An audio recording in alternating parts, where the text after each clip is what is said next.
Good morning, good evening, good afternoon, guys. So, synchronous discussion, synchronous online. Topic is physics for engineers, energy tayo. Potential, elastic potential energy to be precise. So, ito tayo, problem 17. A spring stores potential energy UO when it is compressed at a distance of XO from its uncompressed length. So, in terms of UO, how much energy does it store when it is compressed? So, in terms of UO, how much energy? Meaning, yung potential energy natin, UL, is i-answer natin. In terms of UO lang yung lalabas na variable. Yun yung ibig sabihin. So, kailangan pa drawing? I think hindi na kailangan. So, parang ganito lang yan siya. Yung unang case, UO daw is equal to 1/2 K XO squared. Sa simula, yun yung unang statement niya. Pag kinompress mo daw ng XO, UO yung energy na may store. So, parang makaka-derive lang tayo ng K dito, which is K should be 2 UO all over XO. XO squared. Tapos, mag-compute na tayo ng first, twice as much A tapos I. Yung compression mo is twice. So meaning AI. A tapos I. Yung compression mo, that is X, is twice. 2XO. Yun yung ibig sabihin ng problem. Ita-times mo yung initial na compression mo. So ano daw yung lalabas na UL? Yung potential energy. So, yung potential energy, that should be a 1/2, at saka substitute natin yung K, 2 mu O all over XO squared. Ito yung K na ha. Ito na yung K. Dinerecho na natin.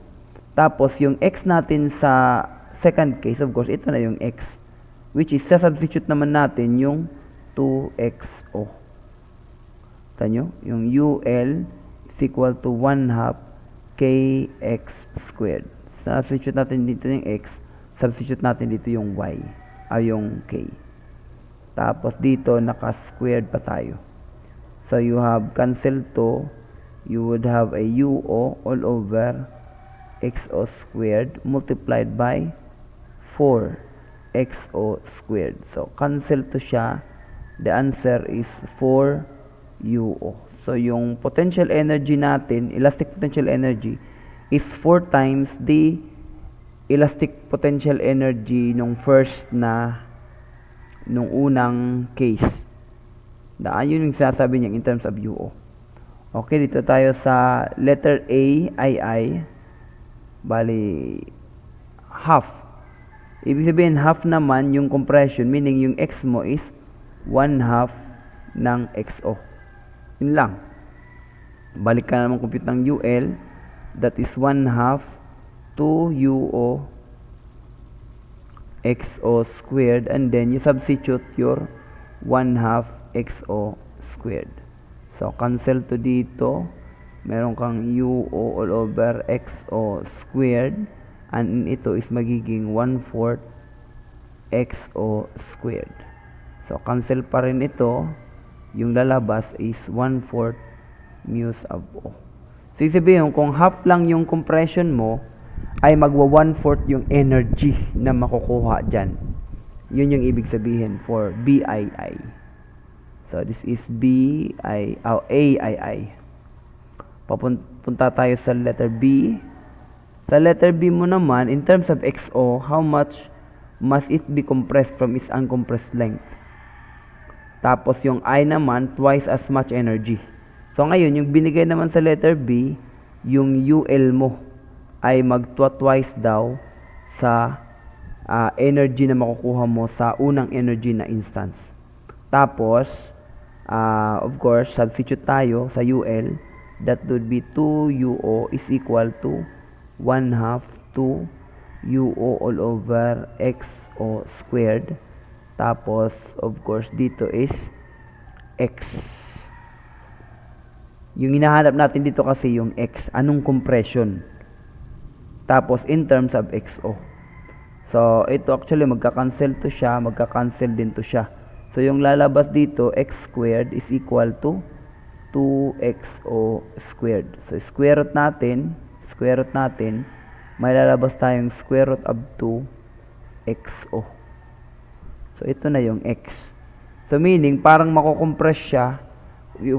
Kung yung energy mo gusto mong mag-twice, i-compress siya ng mga square root of 2. That is 1.4 yata. So, malapit 1 at kalahati na compression. So, ito yung original na compression.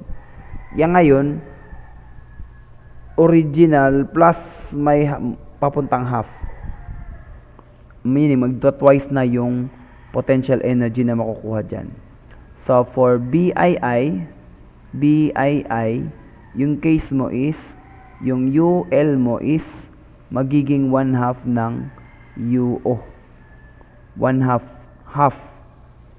Half as much energy.